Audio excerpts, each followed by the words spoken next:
Honorables frères et sœurs partout dans le monde entier, que le Seigneur vous bénisse. À vous qui vous attendez à notre Dieu, à vous qui aimez et recevez, sinon consommez tout ce qui vient de la bouche de Dieu. Que la paix de notre Seigneur vous soit multipliée dans sa crainte et dans sa connaissance. Il y a eu un appel fait et une promesse qui s'y attache. Nous avons répondu à l'appel en nous identifiant à ces principes. Maintenant, la promesse qui est là, c'est les noces. Et nous avons la connaissance de ce que c'est que les noces. Et c'est pourquoi nous nous préparons. Maintenant, il a donné une tenue. Et cette tenue-là, ça s'est appelé la sanctification, sans laquelle personne ne fera les noces. Il est vrai que plusieurs succomberont par les distractions de Satan. Et oui, plusieurs d'entre nous succomberont, car il est dit, l'iniquité sera tellement accrue que la foi de plusieurs diminuera. Mais celui qui persévérera jusqu'à la fin, bien-aimés frères, il y a un appel, une responsabilité, une réalité en face. Les choses sont claires maintenant. Elles n'étaient plus comme avant. Amis, elles ne sont plus comme avant. Elles sont plus masquées, elles sont dévoilées. Et ainsi, le Seigneur m'envoie afin de vous communiquer sa pensée. Et sa pensée, c'est de vous révéler les tactiques du diable, afin que nous puissions, vous et moi, car votre état est mon état.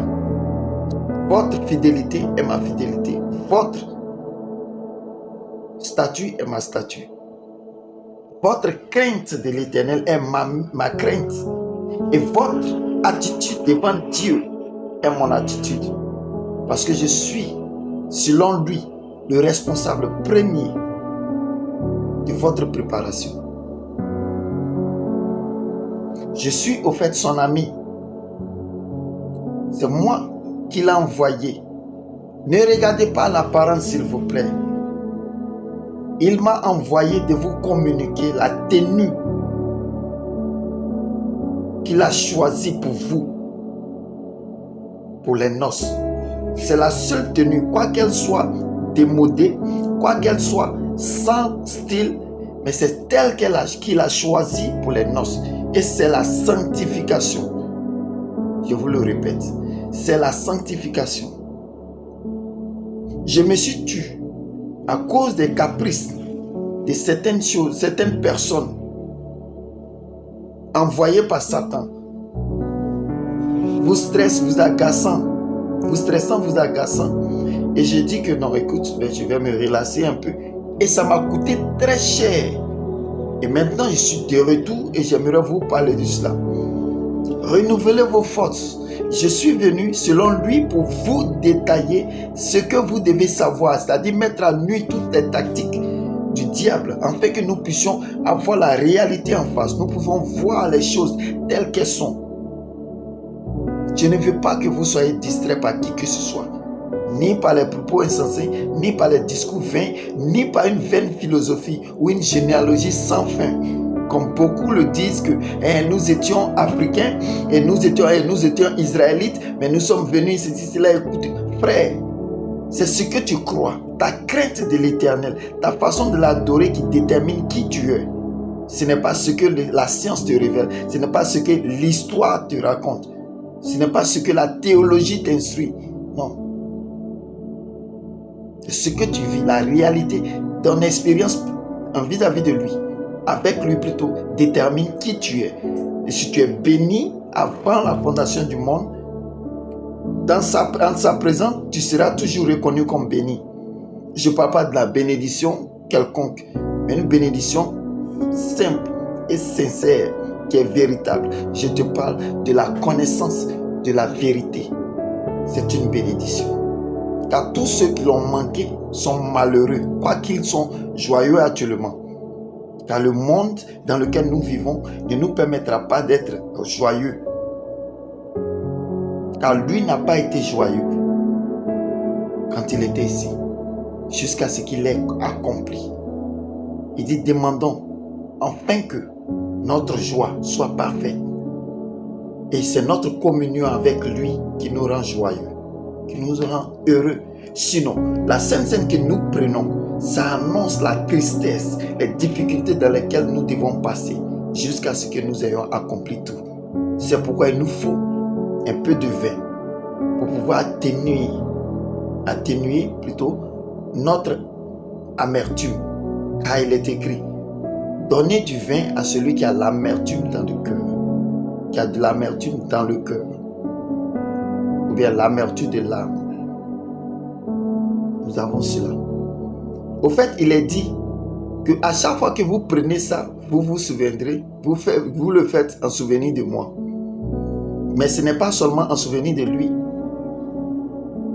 mais c'est aussi en souvenir de nous, car il a dit, celui qui même prenne aussi sa croix. Est-ce que vous pouvez prendre cette coupe? Ils ont dit oui, mais ce n'est pas eux seuls. Nous aussi, nous sommes appelés à prendre la coupe. C'est pourquoi il a dit, celui qui ne prend pas sa croix et qui ne me suit pas. Ta croix aujourd'hui, c'est la réalité que tu fais. Et la première croix, c'est Satan. C'est de lui résister.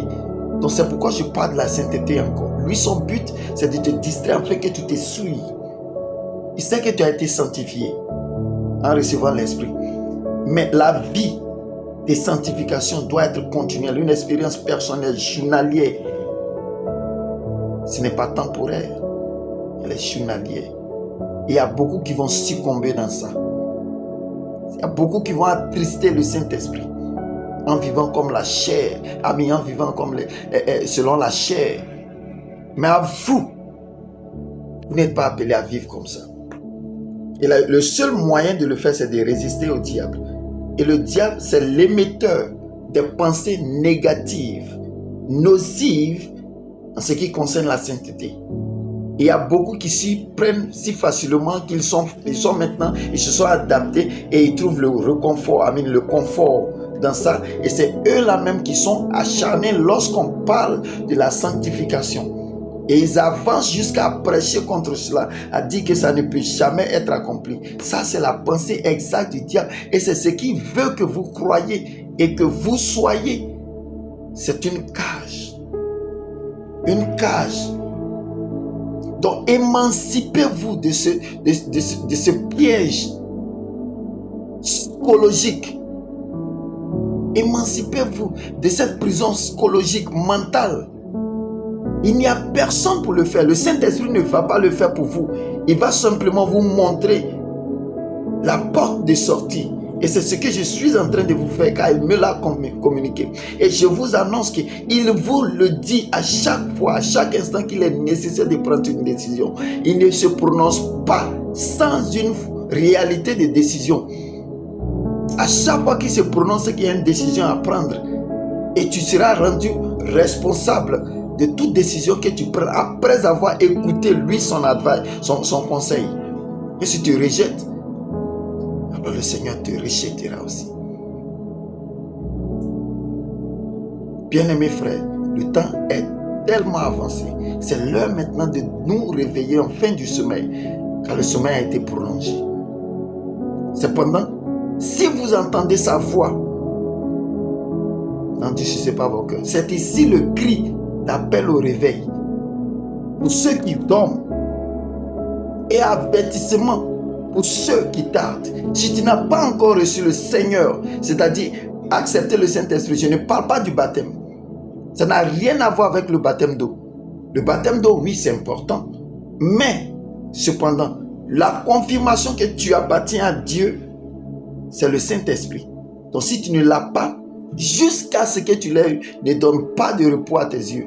Ne donne pas de repos à ta bouche. Ne donne pas de repos à ton âme. Jusqu'à ce qu'il ait confirmé que tu es sauvé. C'est en te donnant le Saint-Esprit. C'est là l'assurance que tu es sauvé. Bien-aimés frères, à vous qui avez reçu le Saint-Esprit, regorgez de force, réveillez-vous en fin du sommeil. C'est ici la bataille, dans la pensée. Dégagez-vous de cette pensée nocturne. Rejetez-la, condamnez-la, refusez de